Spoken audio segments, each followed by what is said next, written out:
Bueno, vamos a comenzar a hablar un poco sobre biorefinerías. Entonces, iniciaremos con principios y fundamentos del concepto de biorefinería. ¿M? En principio, generalidades. Bueno, ya vieron que bioeconomía se puede definir como la transición industrial global de la utilización sostenible de los recursos renovables acuáticos y terrestres en energía, productos intermedios y productos finales para obtener beneficios económicos, ambientales y sociales. O sea que en una palabra es la bioeconomía la transición entre la economía de base fósil y la economía de base bio, como le llamamos. El desarrollo sostenible, sabemos que se habla de el triple impacto. Es algo que mantiene un equilibrio entre lo económico, lo social y lo ambiental. O sea que hablamos de una producción que no solamente va a producir impactos económicos, sino que también va a traer beneficios sociales sin perjudicar el medio ambiente. En ese marco es que surge el concepto de biorefinería. La biorefinería es una estructura que integra procesos de producción de combustibles y productos químicos a partir de biomasa. Esto puede ser polímeros, plásticos, etanol, biogás, otros combustibles. Y es un concepto análogo al de las refinerías de petróleo, pero utilizando recursos renovables. Si analizamos el valor de los productos de biomasa, vemos que lo que serían los residuos de biomasa son la gran cantidad de material, pero que tiene el precio más bajo. ¿Sí? Analizamos como una pirámide precio-volumen, la base es la más amplia, pero es la que tiene el menor precio.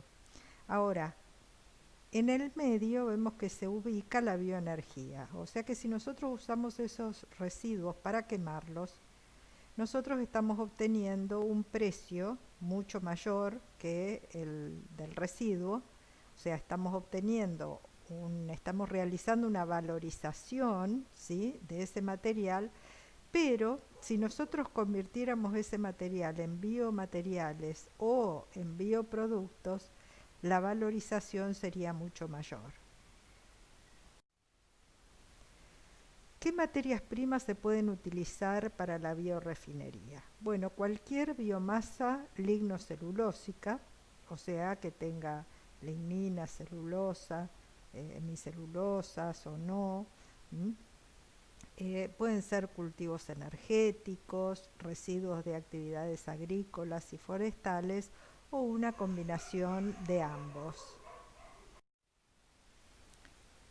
Bueno, si vemos la forestoindustria, lo que está entre la línea punteada es la industria tradicional donde, por supuesto, tenemos el vivero, la plantación y después de la cosecha, los troncos que son aserrados, debobinados, convertidos, ¿sí?, lo que es la conversión primaria, los residuos de esa conversión primaria que pueden ir a tableros, por ejemplo, o convertirse en energía, y las fibras, o sea, si no se utilizan, digamos, para aserrar, o lo que son los troncos más pequeños de los raleos, se van a convertir en pulpa, papel, cartón.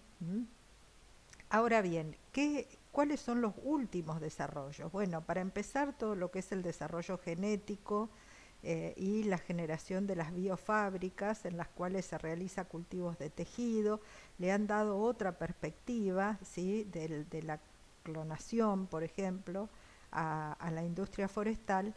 Y por el lado de los productos, tenemos el surgimiento de las biorefinerías con la producción de bioproductos, biomateriales y bioenergía.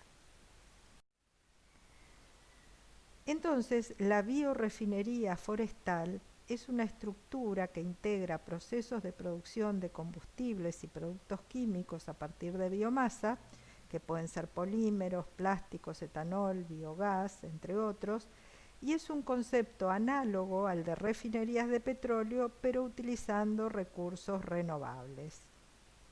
En este caso, como hablamos de una biorefinería forestal, estamos hablando de recursos forestales. Entonces, la biorefinería forestal parte de una producción forestal sustentable, aprovecha todo el árbol, inclusive los residuos, y genera productos tradicionales más una gama de productos químicos de alto valor agregado, o sea que valoriza la materia prima forestal. ¿Qué quiere decir? Que se basa en una estructura existente de producción de, por ejemplo, pulpas y papeles, pero ¿sí? La enriquece con toda una gama de productos adicionales que va a aumentar el valor de lo que se puede generar como residuos de producción. Si nosotros analizamos una fábrica de pulpas Kraft actual, vamos a ver que en sí ya es una pequeña biorefinería. ¿Por qué decimos esto? Bueno, pues porque se encuentra, ¿sí? Digamos, integrada con el medio, ya que al utilizar plantaciones, eh, el dióxido de carbono o parte del dióxido de carbono que la fábrica emite va a ser captada por las forestaciones para generar biomasa. Como saben, los árboles, ¿sí? Toman como alimento el dióxido de carbono, generan la celulosa y emiten oxígeno, ¿no? Esto gracias a la fotosíntesis con el sol como insumo.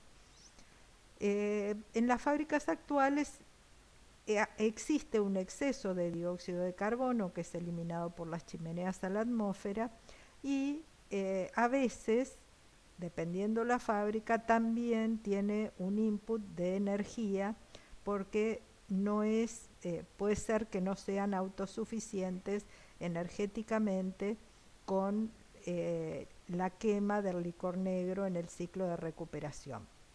Sin embargo, a partir del ciclo de recuperación se recuperan los químicos, se produce vapor y energía que necesita la fábrica, por lo cual, digamos, se funciona prácticamente en un ciclo cerrado. Y sus productos van a ser pulpa y eventualmente papel. Ahora, si analizamos lo que sería una biorefinería alrededor de una fábrica Kraft, nos vamos a encontrar con que, para empezar, las fábricas nuevas tienen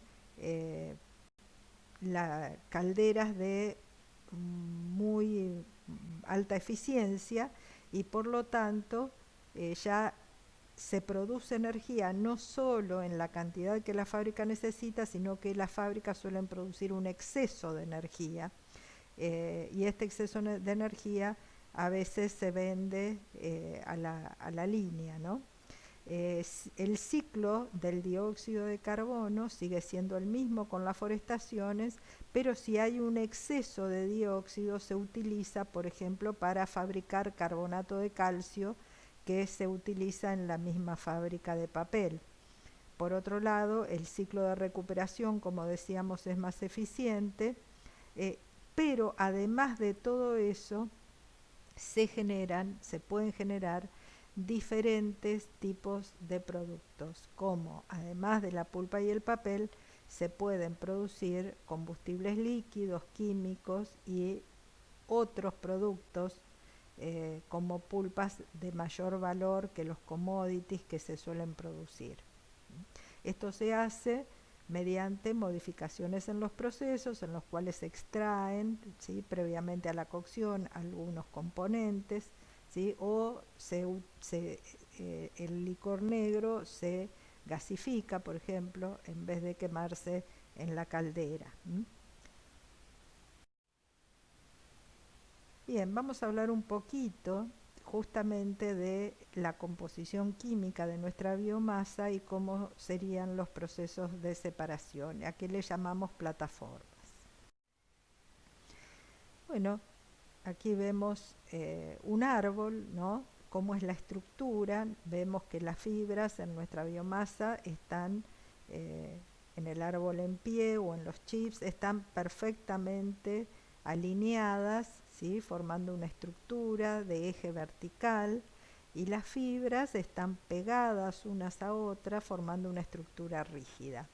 Entonces, lo primero que tenemos que hacer para poder utilizar los componentes de la madera, básicamente las fibras, es separar esa estructura. Si nosotros separamos esa estructura, vemos en la foto de al lado las fibras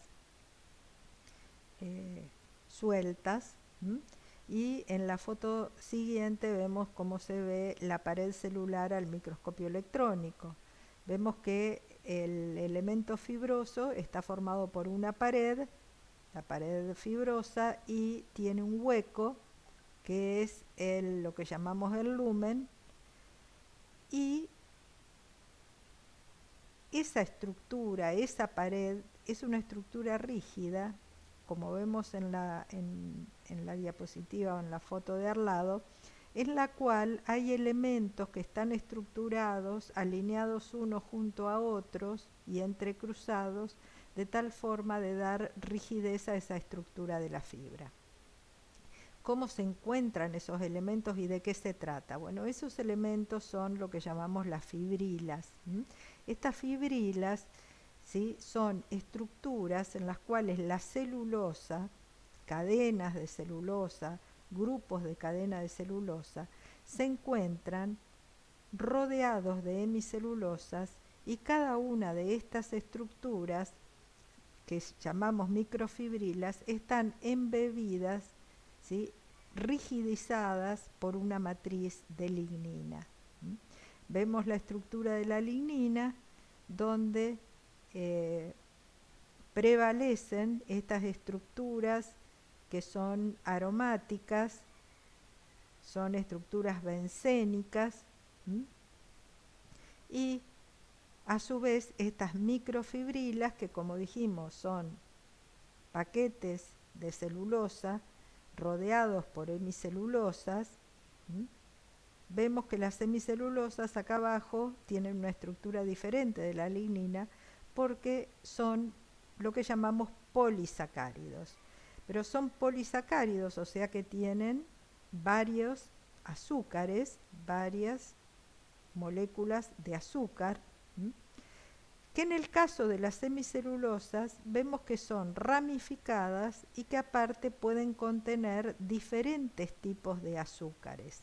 O sea que no son homogéneos, sino que pueden tener diferentes tipos de azúcares. Por eso le llamamos hemicelulosas y no hemicelulosa, porque no hay una sola hemicelulosa, sino que hay diferentes hemicelulosas de acuerdo con la combinación de los diferentes azúcares que la componen. Bien, si vamos al interior de esa microfibrila, nos vamos a encontrar con la fibrila elemental. Esta fibrila elemental está compuesta por cadenas de celulosa, y la celulosa, a diferencia de las semicelulosas, también es un polisacárido, pero que está compuesto por un solo tipo de azúcar, que es la glucosa. Entonces vemos que tienen esta glucosa, que es una hexosa, que está combinada de una forma que por estas uniones, que se llaman beta-glucosídicas, que hacen que la cadena sea lineal.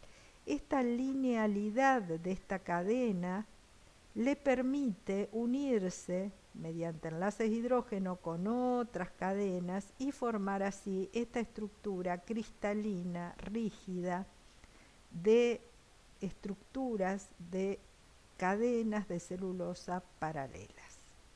Entonces, así es como está formada nuestra pared de la fibra. Está formada por estas estructuras. Entonces, quiere decir que si nosotros queremos aprovechar los compuestos o los componentes químicos de este material, tenemos que empezar por romper esa estructura de la pared, a diferencia de lo que hacemos cuando fabricamos una pulpa celulósica, en lo que a nosotros nos importa justamente preservar esa estructura, porque esa estructura es la que le va a dar resistencia al papel. Cuando nosotros fabricamos bioproductos o biomateriales, en general lo que buscamos es destruir esa estructura y llegar a los compuestos elementales, ¿sí?, que conforman esa pared fibrosa. La madera puede tener también extractivos. Dependiendo del tipo de madera van a ser los extractivos que tengamos. Si bien en general estos suelen estar en unas cantidades muy bajas, mucho más bajas que los compuestos principales, que como vimos recién son celulosa, hemicelulosas y lignina. Pero estos compuestos, aunque se encuentran en baja cantidad, pongamos por abajo del 5% de la madera seca, son compuestos muy interesantes, sobre todo en el caso de los pinos, por ejemplo, en que tenemos todo lo que son los ácidos resínicos, que son elementos muy interesantes para todo lo que es la industria de los perfumes y de los detergentes, los desodorantes de pisos, ¿sí?, todo lo que es aromas, el aroma a pino, por ejemplo. Entonces, todo lo que son eh, terpenos o como vemos ahí, por ejemplo, la estructura del limoneno, o ácidos resínicos, van a ser súper interesantes para algún tipo de industria. Bueno, vemos acá lo que sería una lignina de coníferas. Como decíamos, es una estructura, ¿sí?, polifenólica, en la cual los elementos, los núcleos bencénicos que vemos están en general combinados entre ellos mediante diferentes tipos de enlaces, y el grado de unión de esos elementos va a ser lo que le van a dar la reactividad a la lignina. Por lo tanto, si nosotros, por ejemplo, aplicamos un proceso de separación con muy alta temperatura o alta acidez, lo que vamos a encontrar es que toda esta lignina se va a condensar. ¿Eso qué significa? Que todos los núcleos se van a unir entre ellos de alguna manera, de una forma que va a ser completamente complicado o imposible de separar, y por lo tanto no los vamos a poder aprovechar en todo su potencial. Por eso es que vamos a ver más adelante que se han desarrollado procesos que son procesos adaptados a la recuperación, procesos más verdes o menos severos, adaptados a la recuperación de los compuestos de lignina. Esto sería una lignina de latifoliadas, tiene diferencias con la lignina de coníferas. Bueno, sabemos que la lignina de latifoliadas tiene grupos guayacilos y siringilos, mientras que la lignina de coníferas tiene mayor cantidad de grupos guayacilos y por lo tanto es más reactiva. ¿Por qué? Porque en los núcleos fenólicos de las latifoliadas los grupos están más ocupados, digamos, por metoxilos, y por lo tanto no son tan reactivas como las de coníferas. Las semicelulosas, como vemos, habíamos dicho que eran polisacáridos de diferentes tipos de azúcares, y vemos, por ejemplo, en la estructura que los galactoglucomananos van a estar formados por galactosa, manosa, mientras que los arabinoglucuronosilanos van a tener silosa, arabinosa, glucosa. Entonces, por eso dijimos que le llamamos semicelulosas, porque van a tener diferentes estructuras dependiendo de el tipo de azúcares que estén combinados.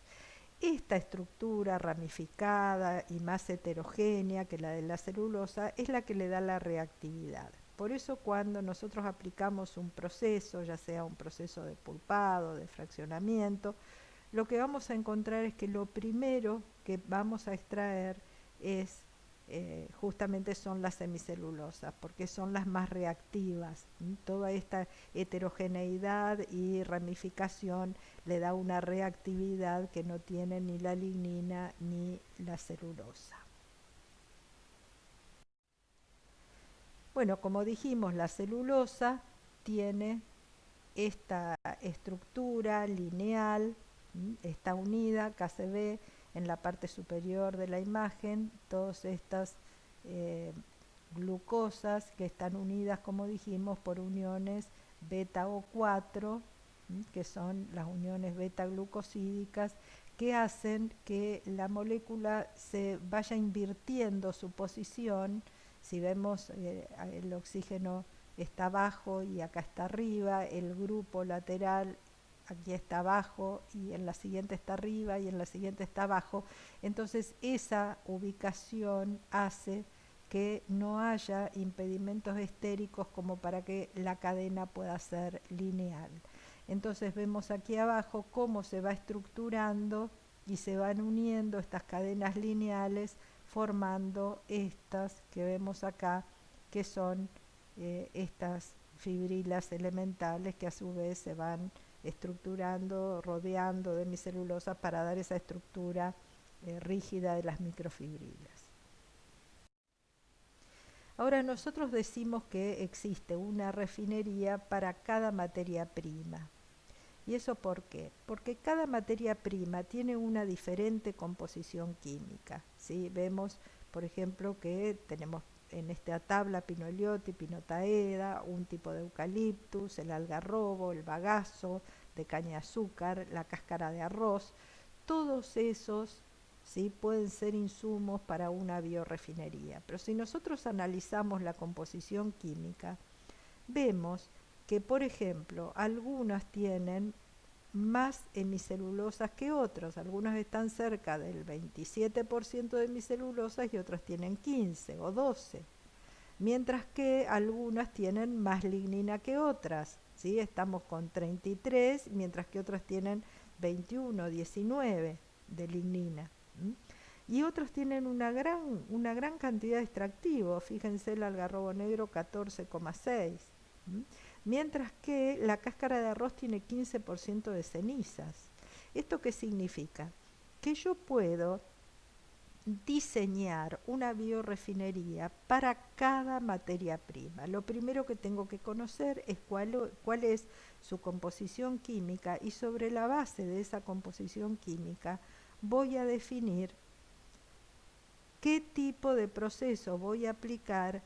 ¿Para qué? Para ver cuál es el compuesto químico principal que a mí me conviene recuperar. Por ejemplo, en el caso de la cáscara de arroz, las cenizas que están compuestas por sílice se pueden recuperar y son muy requeridas porque tienen una estructura particular muy apta para productos electrónicos.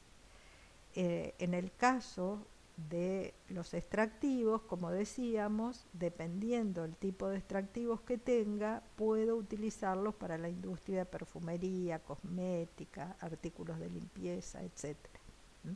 Si tengo muchas semicelulosas, bueno, voy a ir al uso de azúcares. Puedo utilizar, por ejemplo, la silosa para hacer jarabe de silosa, para hacer xilitol, diferentes compuestos que utilicen la silosa.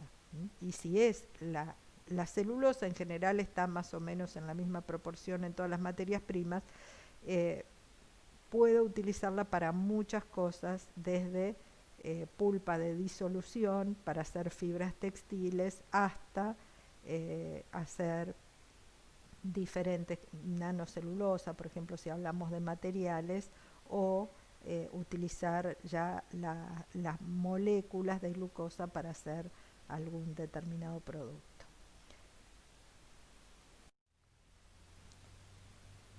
Y vemos que lo mismo sucede con la composición química de las hemicelulosas, porque como les decía, algunas hemicelulosas tienen más silanos, otras tienen más mananos y galactanos.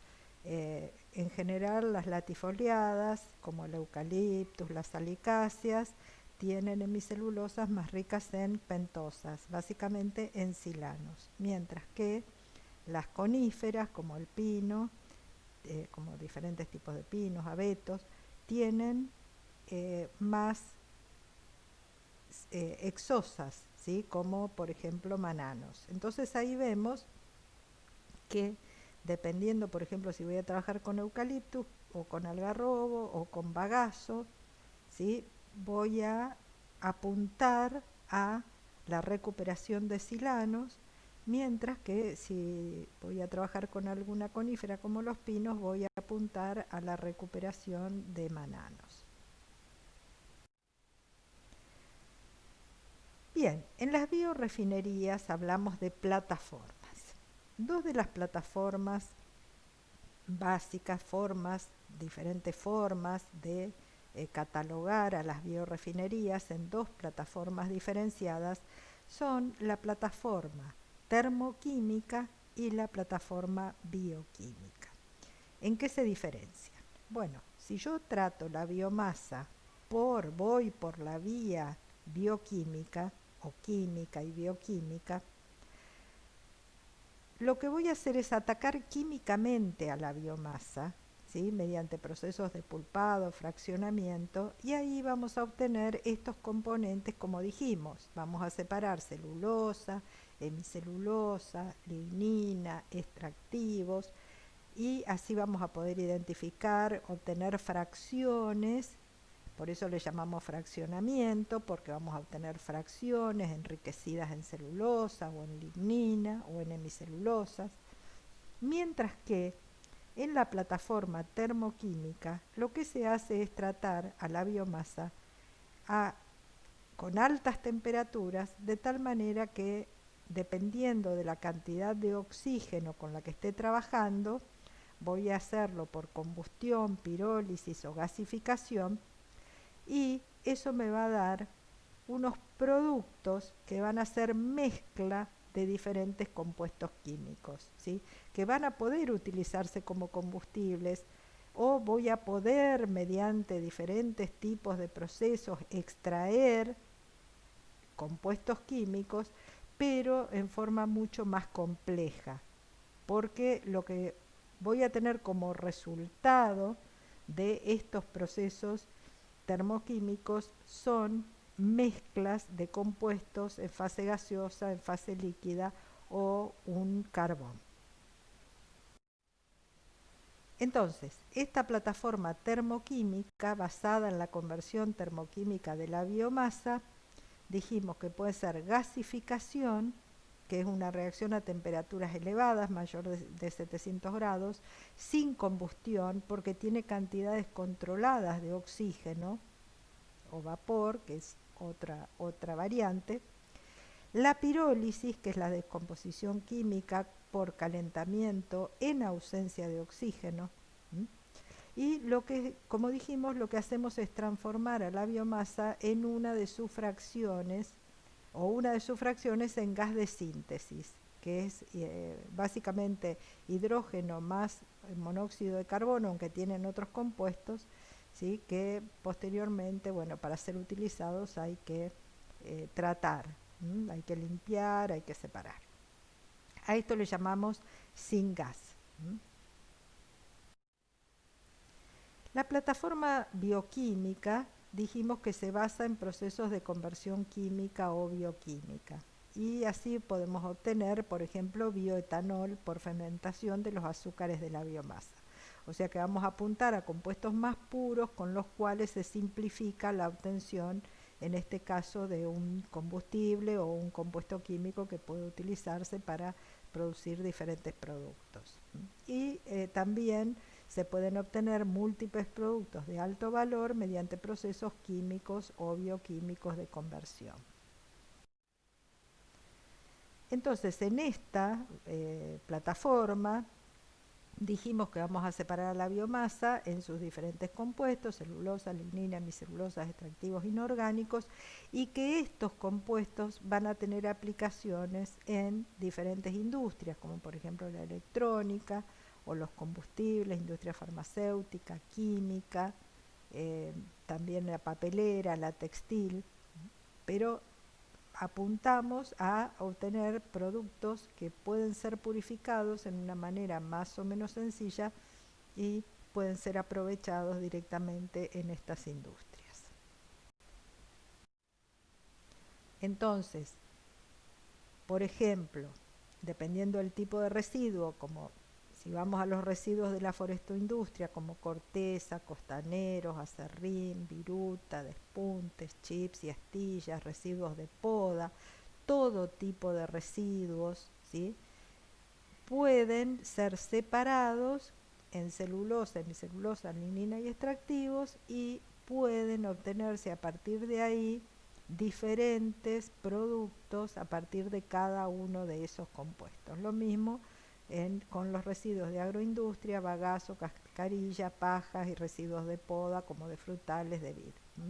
De todo eso, como decíamos, la materia prima, basta con que sea una materia prima lignocelulósica, vamos a poder, mediante la plataforma bioquímica de azúcares, obtener diferentes compuestos químicos y de ahí obtener diferentes productos dependiendo de los procesos que aplique. Por ejemplo, la celulosa. Si aplico procesos no degradativos, voy a obtener, por ejemplo, rayón, celofán, nanofibras o nanocristales de celulosa, celulosa microcristalina, carboximetilcelulosa.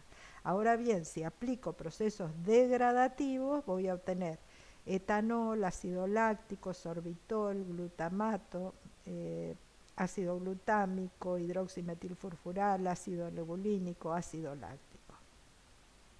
Las semicelulosas, si yo las conservo como polímeros, polímero de alto peso molecular, mediante procesos no degradativos puedo obtener films o polímeros, y con procesos degradativos etanol, xilitol, butanol, furfural. Con la lignina, si no la degrado, la puedo usar como combustible, como dispersante, emulsificante, secuestrante, ¿sí? Diferentes, por ejemplo, correactivos para polímeros y resinas, y mediante procesos degradativos la puedo transformar en vainillina, dimetilsulfuro, dimetilsulfóxido, gas, aceite y carbón. Y a los extractivos los puedo convertir en adhesivos o en epóxidos. Entonces este es el panorama de un panorama restringido, porque hay muchos otros productos, pero de lo que puedo obtener mediante la plataforma química y bioquímica a partir de estos materiales lignocelulósicos. Bueno, vamos a explicar ahora rápidamente cómo llegamos a algunos bioproductos y biomateriales. Por ejemplo, fíjense aquí, estos son algunos de las cosas que hemos obtenido nosotros en nuestros laboratorios: vainillina, materiales compuestos, nanocelulosa, bioetanol, xilitol.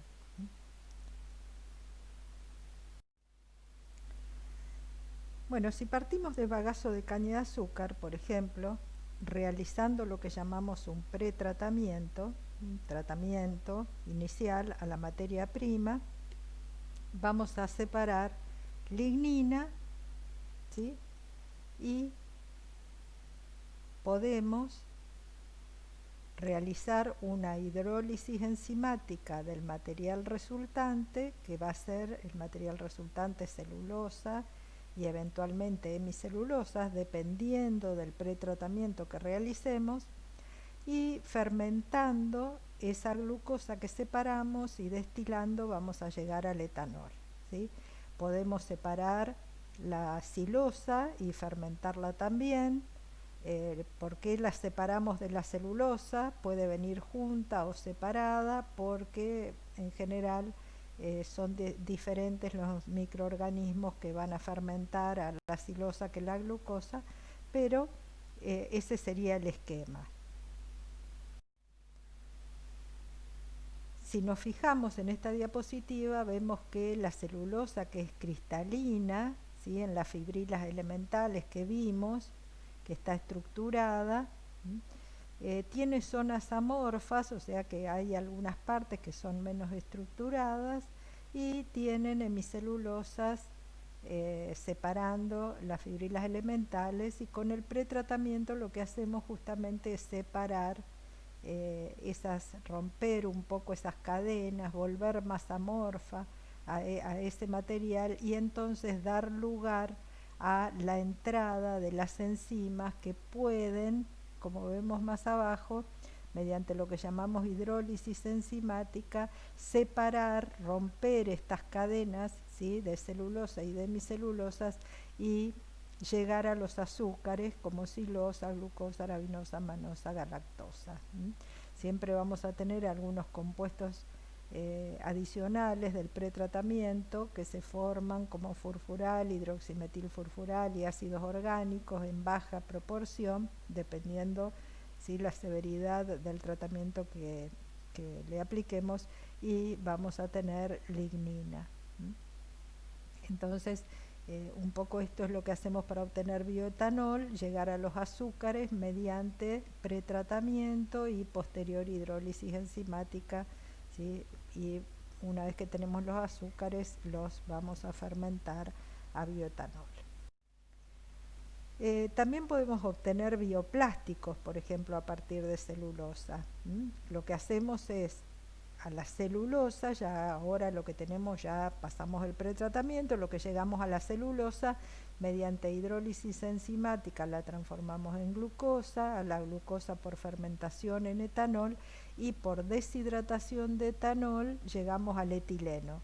Y ahí lo podemos repolimerizar en polietileno, estireno, óxido de etileno, etilenglicol, dicloruro de etileno. O sea que el etanol no sirve solamente no sirve solamente como fuente de combustible, sino también como base de polímeros y bioplásticos. Dentro de los biomateriales podemos producir celulosa microfibrilar y nanofibrilar. ¿Y cómo llegamos a eso? Bueno, si fraccionamos la materia prima, vamos a sacar una fracción líquida, que es el licor, conteniendo lignina y hemicelulosas, y un material fibroso, ¿sí?, que podemos directamente tratar mecánicamente o aplicarle un tratamiento químico oxidativo. De las dos formas, luego del tratamiento oxidativo también un tratamiento mecánico, vamos a llegar a obtener partículas de tamaño nanométrico, micrométrico, que vamos a llamar celulosa microfibrilada, a la que solo tratamos mecánicamente, o celulosa nanofibrilada, a la que hicimos un tratamiento oxidativo y luego mecánico al material. También podemos seguir ese tratamiento químico, un tratamiento ácido fuerte, y llegar a disolver todo el material amorfo y llegar a los nanocristales de celulosa. Acá vemos un poco cómo son sus dimensiones. Por ejemplo, la nanocelulosa tiene diámetros entre 10 y 40 nanómetros y longitudes mayores de 1000 nanómetros, y los nanocristales entre 2 y 20 nanómetros de diámetro y entre 100 y 600 nanómetros de longitud, porque es solo la longitud de la fracción cristalina. En lo que es la celulosa microfibrilada, que ahí no están las dimensiones, los diámetros pueden llegar hasta la micra, y las longitudes ser del orden de varias micras. Bueno, para obtener un esquema general para obtener bioproductos a partir de biomasa es este que se presenta aquí. Si nosotros tratamos la biomasa químicamente, vamos a obtener lo que llamamos bloques de construcción, que son los compuestos químicos, ¿sí?, que componen a esa biomasa, y vamos a tener que aplicar reactivos y vamos a obtener efluentes, y a su vez a esos bloques de construcción los podemos transformar en derivados tratándolos con más reactivos y obteniendo más efluentes, y a su vez a esos derivados los podemos convertir en otros derivados con aplicación de más reactivos y generando otros efluentes. O sea que vamos yendo hacia compuestos de complejidad creciente, ¿sí? Pueden ser depolimerizaciones, polimerizaciones, ¿sí? O sea, destruir o reconstruir, pero siempre va a ser aplicando nuevamente otro tipo de reactivos y con un proceso, con aplicación de temperatura y generando una corriente de efluentes. Para dar un ejemplo, fíjense, por ejemplo, acá yo trato la biomasa para obtener ácido láctico. Ese ácido láctico, con aplicación de reactivos, lo voy a polimerizar produciendo oligómeros de poliláctico. Esos oligómeros pueden utilizarse, por ejemplo, como adhesivos o como recubrimientos, pero si los trato para llegar a un PLA, o sea, a un bioplástico de alto peso molecular, voy a necesitar más reactivos, voy a necesitar un procesamiento adicional y voy a generar más efluentes. O sea que todo esto tengo que tener en cuenta cuando armo mi esquema de biorefinería. Fíjense, por ejemplo, para producir lo que sería la biorefinería del ácido láctico, a partir de mis celulosas y celulosa voy a tener las hexosas, y a partir de eso, por fermentación o descomposición química, llego al ácido láctico, y con diferentes tipos de procesamiento voy a llegar a diferentes productos. Por ejemplo, por reducción llego al propanodiol, ¿sí? Que me sirve para resinas, como humectante y preservante de alimentos. Por oxidación llego al ácido pirúvico, que es utilizado en la industria farmacéutica. Por deshidratación al diláctico, que es el que voy a usar para el bioplástico, el ácido poliláctico. Por esterificación llego a ésteres de lactato, y el lactato de etilo sirve como recubrimiento, como solvente. Entonces ahí vemos todo lo que sería el esquema de la química de producción y derivados del ácido láctico. Lo mismo para el ácido lebulínico, de las semicelulosas, y básicamente llego a las hexosas. Por deshidratación catalizada por ácido llego al ácido lebulínico. Y ahí por reducción puedo obtener gamma-valerolactona y otros compuestos que se usan como combustibles, como solventes. Por oxidación, acrilatos de acetilo, ácido succínico, ácido acrílico, ¿sí? Para diferentes polímeros. Por condensación, ácido difenólico, también para productos de síntesis del policarbonato, por ejemplo. El xilitol, que es un derivado de la silosa, también por fermentación o descomposición química de la silosa obtengo el xilitol, y por polimerización directa puedo obtener el edulcorante, el xilitol en sí, o resinas poliéster, poliéster y nylon, por hidrogenólisis, etilenglicol, ácido láctico, por ejemplo, como anticongelantes, resinas poliéster insaturadas. Por oxidación, el ácido silárico o el ácido silónico como acidulante, secuestrante. O sea, el xilitol tiene muchos usos, tal cual o sus derivados en la industria alimenticia. Y como derivados de lignina, que se acuerdan que tenía toda esa estructura polifenólica, dijimos que podíamos obtener por purificación lignina técnica, que se utiliza como dispersante, emulsionante, o para adhesivos, resinas de intercambio. Se puede directamente por combustión convertir en energía. Por oxidación obtener vainillina, ácido vainílico, siringildehído, fenoles, ácidos carboxílicos. Por hidrogenólisis, fenoles, alquitrán, aceite. Sí, o sea que la química de la lignina también es apasionante porque hay muchos productos que se pueden obtener.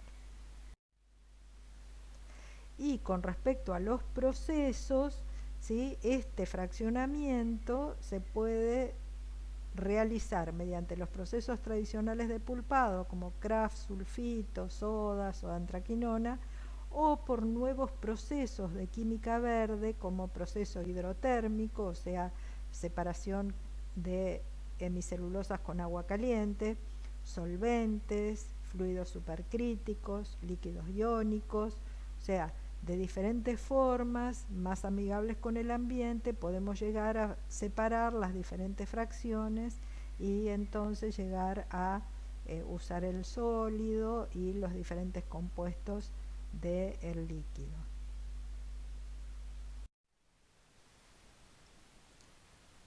Las próximas diapositivas tienen algunos ejemplos de fraccionamiento. Por ejemplo, aquí tenemos un tratamiento hidrotérmico que le hacemos a la biomasa. ¿Qué significa hidrotérmico? Con agua caliente. Y al tratar con agua caliente la biomasa vamos a tener obviamente dos fracciones, una fracción líquida y una fracción sólida. La fracción líquida, ¿qué es lo que va a contener? Básicamente las semicelulosas. También va a tener los compuestos que son extractivos en agua caliente, o sea que eso se extraen con agua caliente. Entre las hemicelulosas vamos a tener mayormente algunos polisacáridos, monosacáridos, dependiendo de la temperatura del tratamiento. Y después de la fracción sólida, ya sabemos qué es lo que se puede hacer. O está en una fábrica de pulpa celulósica y entonces pasa por todo el procesamiento. Y si está en un ambiente de biorefinería, puede pasar por otro tipo de procesamiento. Qué sé yo, si lo trato con ácidos, y puedo llegar a tener cristales de celulosa, por ejemplo. Bien, en este caso, fíjense, es un ejemplo de fraccionamiento de acerrín de pino que en vez de hacer un tratamiento hidrotérmico con agua caliente, lo que hicimos es un fraccionamiento alcalino, o sea, tratamos con hidróxido de sodio al acerrín y entonces lo que sacamos básicamente son extractivos, ¿sí? O sea, todo lo que son ácidos resínicos es lo que extraemos en este caso. Y a ese material fibroso que tiene todos los componentes, porque también va a tener las hemicelulosas, se lo puede tratar de diferentes maneras. Por ejemplo, en este caso se trató con ácido diluido y posteriormente con un fraccionamiento alcalino, con ácido diluido para sacarle las semicelulosas y en el fraccionamiento alcalino posterior al material se extrae la lignina y entonces lo que nos queda es una fracción celulósica bastante pura con la cual, por ejemplo, se puede fabricar bioetanol. Bueno, en este caso también es un esquema similar al anterior, o sea, se hace todo lo que hicimos, primero sacamos los extractivos, después sacamos las semicelulosas, la lignina, pero a la fracción de hemicelulosas lo que se le hace, o sea, esta diapositiva es sobre justamente el tratamiento de esta fracción de hemicelulosas, se le realiza una conversión a ácidos orgánicos. Entonces con esto obtenemos ácido lebulínico, fórmico y láctico. Bueno, en síntesis, fíjense, acá tenemos un esquema de lo que podría ser un fraccionamiento en las tres componentes principales, semicelulosas, lignina, celulosa, y qué tipo de tratamiento se podría hacer a cada una de las fracciones para obtener diferentes compuestos. Por ejemplo, si tengo una fracción de hexosas, puedo obtener mediante tratamiento ácido, evaporación, filtrado, concentrado, extracción con solvente y destilación, ácido lebulínico. Lo mismo para obtener ácido láctico, una serie de operaciones y procesos para obtener xilitol a partir de silosa. En este caso necesitamos hacer un proceso fermentativo y purificación también del licor para digamos, preservar la salud de los microorganismos. En el caso de la lignina podemos oxidarla a vainillina o podemos también obtener otro tipo de ácidos como maleico, malónico, málico, succínico.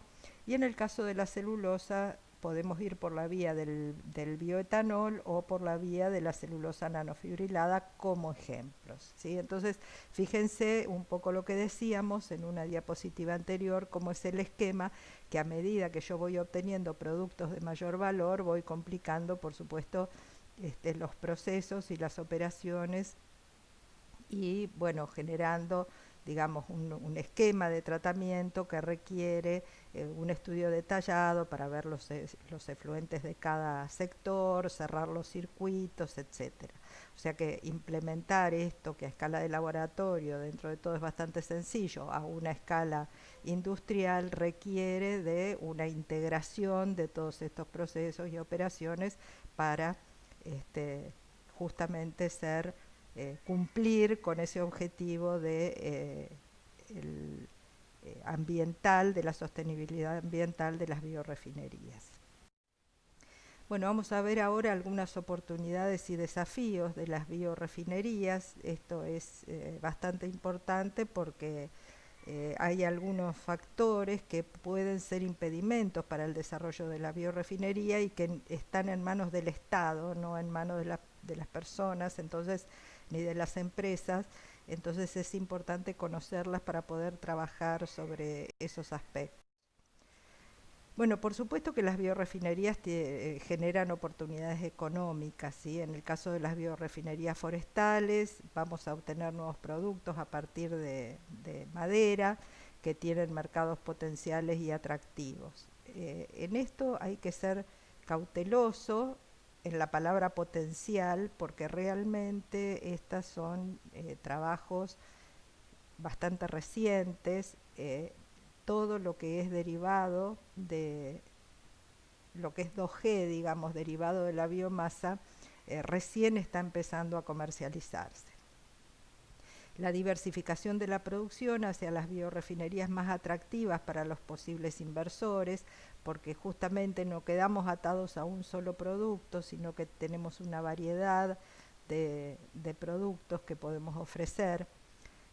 La selección de productos adecuados para la síntesis a partir de biomasa haría que los costos de producción puedan ser más bajos que la síntesis del mismo producto a partir de derivados del petróleo, porque por esto que estaba diciendo, ¿no es cierto? Si nosotros seleccionamos los productos adecuados, o sea, los que combinan bien, que pueden utilizarse las mismas operaciones, procesos, que se aprovecha la infraestructura, se aprovecha la biomasa en su totalidad, entonces ahí el esquema económico puede cerrar mejor que la petroquímica. También pueden presentar menor toxicidad, característica atractiva para los productos de cuidado personal o envases de alimentos. Entonces, en este caso también hay que ver cuáles son las características que se requieren y estar seguro de ajustarse a ellas. En cuanto a las oportunidades ambientales, la utilización de biomasa puede reducir potencialmente el impacto en el ciclo de vida de los bioproductos, y los productos de base biológica podrían diseñarse para ser biodegradables o tener una mejor capacidad de reciclaje que los productos similares obtenidos a partir del petróleo. Bueno, sabemos, por ejemplo, que en el caso de los bioplásticos, para dar un ejemplo, tenemos bioplásticos que son biodegradables y otros que no son biodegradables. Por ejemplo, el polietileno no es biodegradable. Pero no tenemos que pensar que todos los plásticos deben ser biodegradables, porque hay usos que requieren que el plástico se conserve a lo largo de muchos años. Entonces, lo que sí podemos hacer es generar un polietileno de base bio, o sea, un biopolietileno. Entonces, no va a ser degradable, pero sí va a ser de base biológica.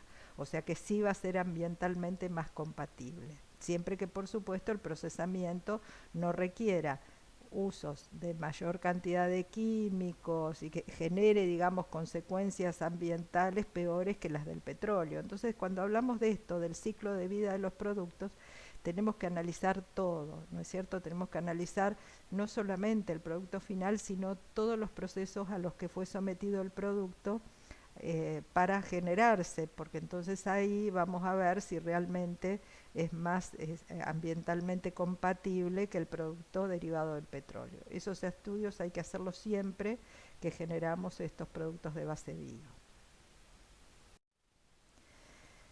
Una cuestión importantísima de las biorefinerías es que también genera oportunidades sociales, ¿sí? Ahí tenemos el triple impacto del que hablamos al principio.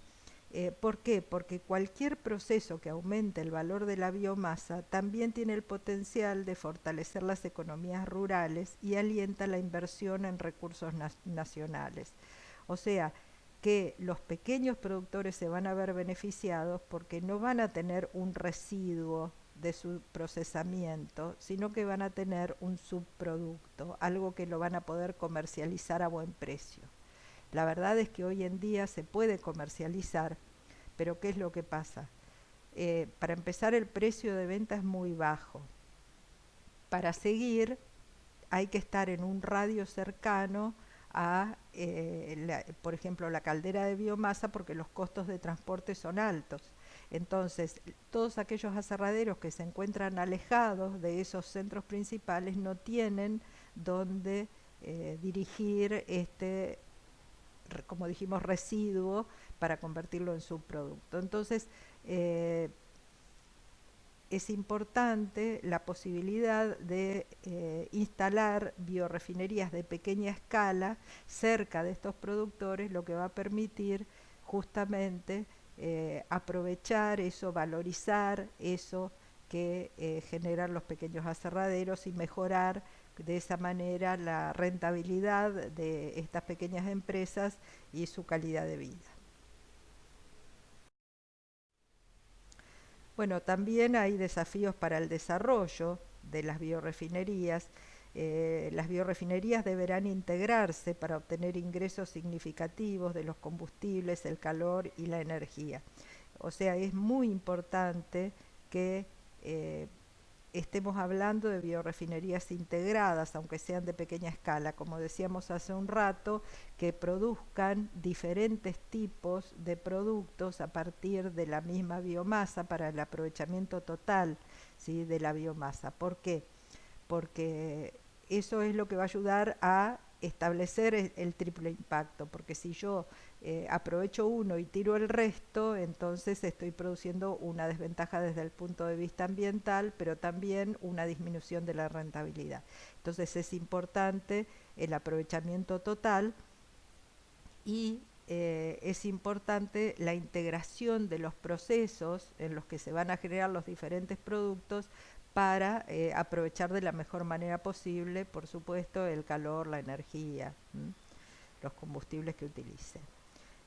Los productores deberán reducir el perfil de riesgo de las tecnologías para competir con las tradicionales, o sea que hay que, digamos, asegurar que las tecnologías que se utilizan sean fáciles, sean competitivas, sean lo más sencillas posibles. Y por ejemplo acá podemos hablar, cuando yo les mencioné todo lo que tiene que ver con química verde, como métodos de fraccionamiento, bueno, por ejemplo están los líquidos iónicos. Los líquidos iónicos son fantásticos, pero en este momento son demasiado caros. Entonces no podemos pretender que si vamos a, yendo a la realidad de la instalación de una biorefinería hoy, vaya a trabajar con líquidos iónicos, ¿sí? Entonces, bueno, son otras las tecnologías que sean más maduras, las que hay que implementar en este momento. Se deberá mejorar la viabilidad económica del producto potencial, se deberá reducir el tiempo requerido para llevar los productos al mercado. Para competir, los bioproductos deberán integrar de manera eficiente las materias primas, la tecnología de conversión y el mercado. El tema del mercado es fundamental, ven que lo venimos repitiendo. ¿Por qué? Porque si yo produzco algo magnífico, barato, sustentable, pero resulta que no lo puedo vender porque no tiene mercado, no tiene ningún sentido lo que estoy haciendo. O sea que tengo que empezar por saber qué es lo que el mercado quiere y ver si yo puedo fabricar eso que el mercado está queriendo. El crecimiento estará impulsado por la flexibilidad de las tecnologías de conversión, ¿sí? O sea, la flexibilidad que significa que, bueno, que yo hoy estoy produciendo este producto con una determinada tecnología y una determinada biomasa, pero si me cambia la biomasa, por ejemplo, puedo adaptar los procesos para seguir fabricando ese producto. Y eso es importante, porque yo puedo estar fabricando, tener un esquema de biorefinería para, por ejemplo, aserrín de pino, y si tengo aserrín de eucaliptus, bueno, puedo adaptar esa tecnología para producir de la mejor manera posible con otra especie.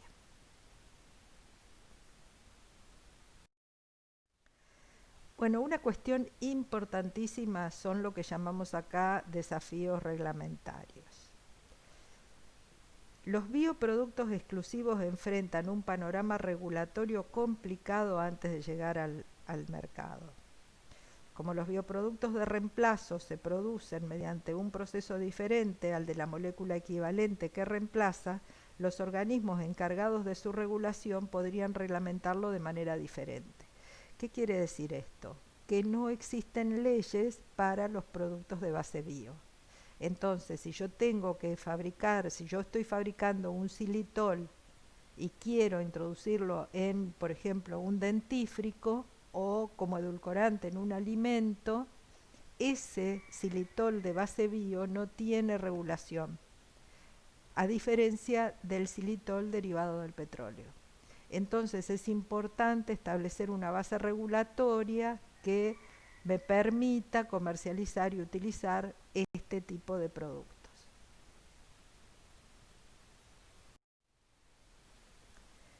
Desafíos de aceptación del mercado. Esto también es importante porque yo lo que tengo que lograr es que la gente compre lo que yo estoy vendiendo, ya sea una empresa o una persona.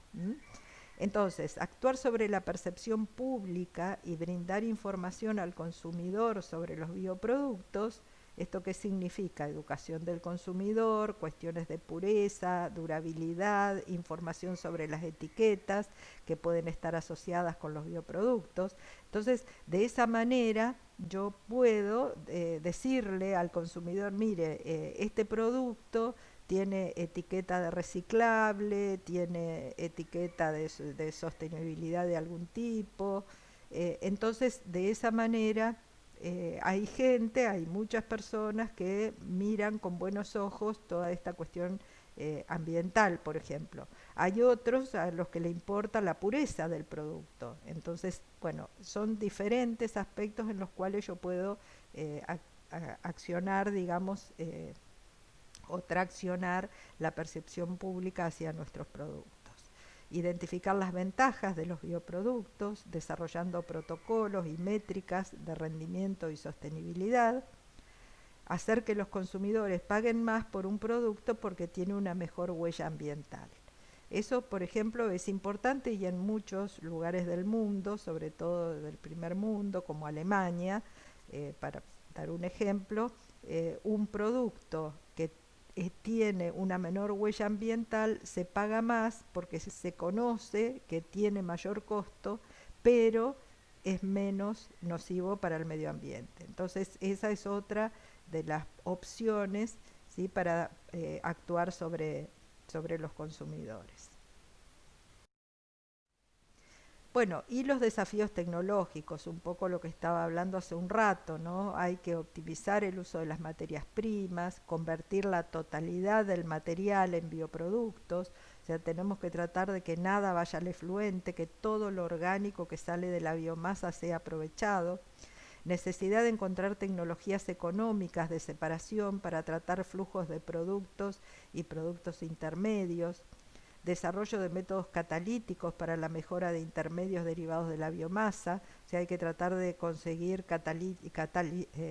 catalizadores más económicos, identificación de los bioproductos más útiles para la industria y cumplimiento de las especificaciones comerciales, conocimiento del rendimiento técnico de los nuevos productos en aplicaciones potenciales, o sea que hay que realizar todos los estudios necesarios, pasar por todas las escalas, no pretender ir del laboratorio a la escala industrial, porque esto lo que puede generar es desconocer ciertos aspectos, como por ejemplo los consumos energéticos, que hagan que finalmente esta producción no sea económicamente sostenible, mejora de la capacidad de escalar rápidamente la producción y producción en cantidades suficientemente grandes para que los fabricantes de productos finales puedan probar los bioproductos, ¿no?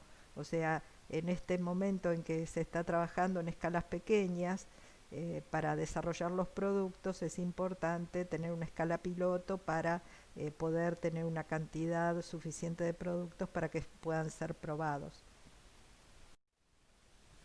Bien, y vamos a ver ahora algunos estudios de caso.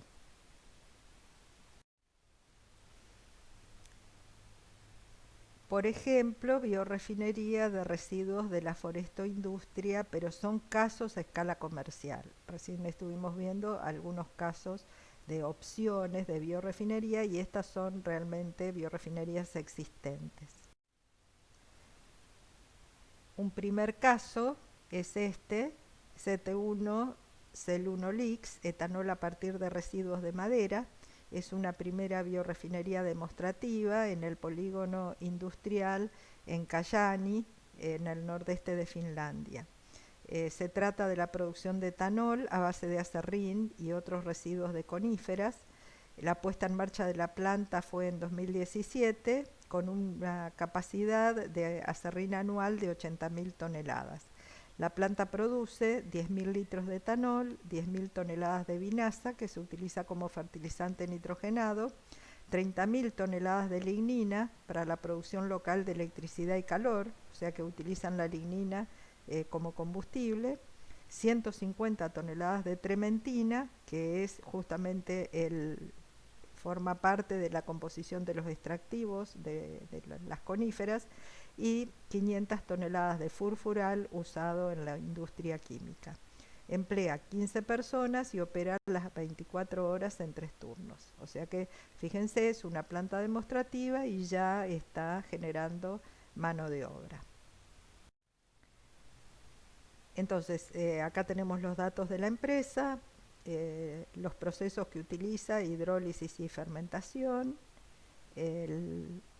Tiene una ampliación planificada, ¿m? Y vemos acá un poco lo que es la foto del complejo y por otra parte el esquema de producción. Vemos que tenemos inputs de vapor, electricidad, enzimas, microorganismos, levaduras, químicos y utilidades como agua y agua de enfriamiento. El proceso tiene un tratamiento térmico, después una hidrólisis, fermentación y destilación. O sea, un proceso clásico de producción de bioetanol, con lo que produce etanol al 99,7%. ¿Y qué es lo que genera?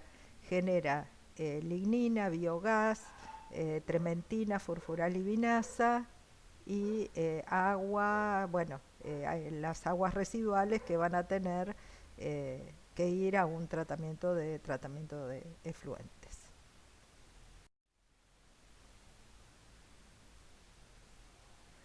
Se han completado evaluaciones de impacto ambiental para 3 nuevas plantas, ¿sí? La decisión de una puesta en marcha en 2020 se tomó en 2018 de una nueva planta en la costa oeste de Finlandia, que es un joint venture con SOC, llamada NEB, que es North European Biotech Oil. Es una planta de bioetanol de más de 50 millones de litros al año. Otra en Noruega, a 1 hora de Oslo, en el área industrial Follum. Es una antigua papelera con 50 millones de litros al año. En 2021 sería la puesta en marcha. Cada una tendría 5 veces el tamaño de la planta de Kajaani, porque dijimos que la planta de Cayani era demostrativa, ¿no? Acá estamos hablando de plantas industriales, y utilizan todas como materia prima serrín y otros residuos de madera, con una inversión para cada planta de 200 millones de euros.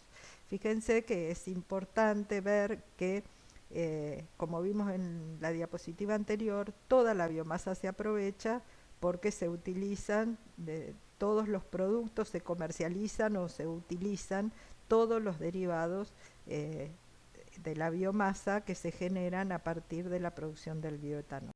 Eso es fundamental y por eso hace que le cierre económicamente el proceso. Bueno, acá tenemos otro ejemplo de biorefinería forestal a partir de residuos, que es la producción de ácido lebulínico en Caserta, Italia. Esta producción se realiza a partir de una hidrólisis ácida, tiene una capacidad de 10 millones de toneladas por año, con una puesta en marcha en 2015 y que se encuentra en operación. Vemos que se realiza un pretratamiento a la biomasa, después va un reactor, enfriador, un separador de carbón y remoción de agua, y finalmente una purificación para la obtención del ácido lebulínico y ácido fórmico.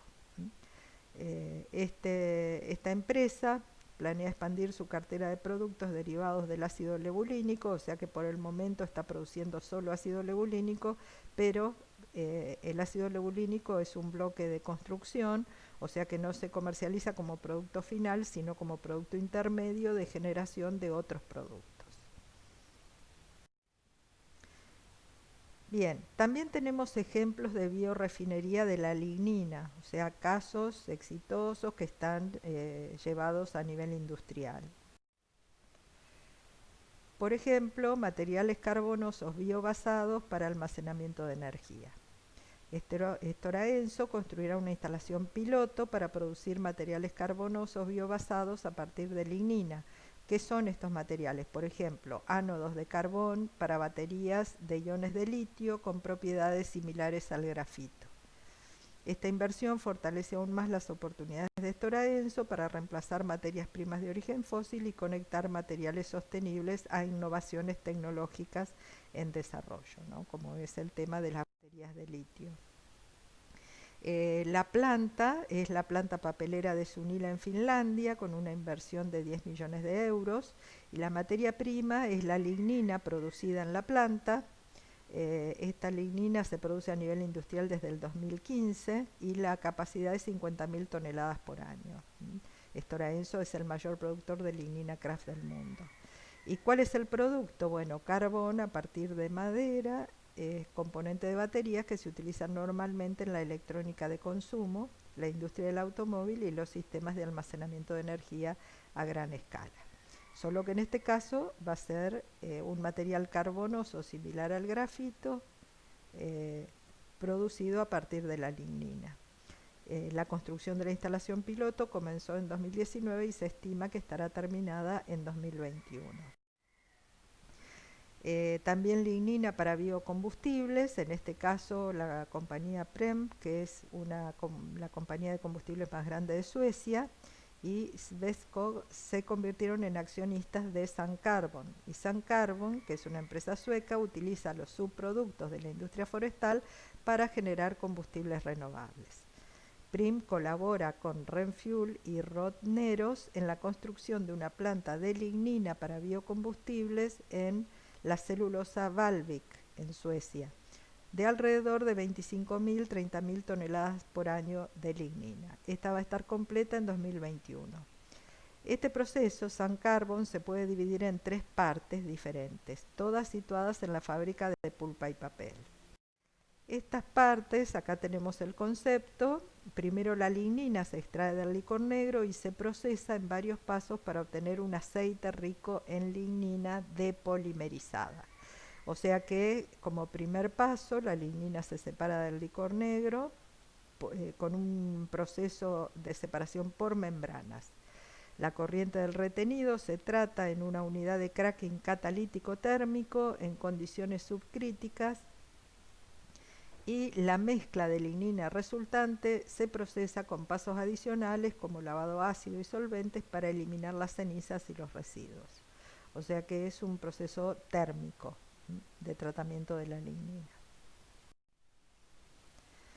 Bueno, acá tenemos un esquema que nos marca todas las aplicaciones posibles de la lignina y con su potencial valor en el mercado. Entonces tenemos en el eje X, en abscisas, la producción, y en ordenadas, en el eje Y, el valor de mercado potencial. Y vemos que el menor valor potencial de uso de la lignina es como energía, pero a medida que vamos aumentando el volumen de producción, nos encontramos, por ejemplo, las fibras de carbono, la vainillina y los derivados fenólicos, que son los que tienen mayor valor agregado, pero también requieren mayores producciones.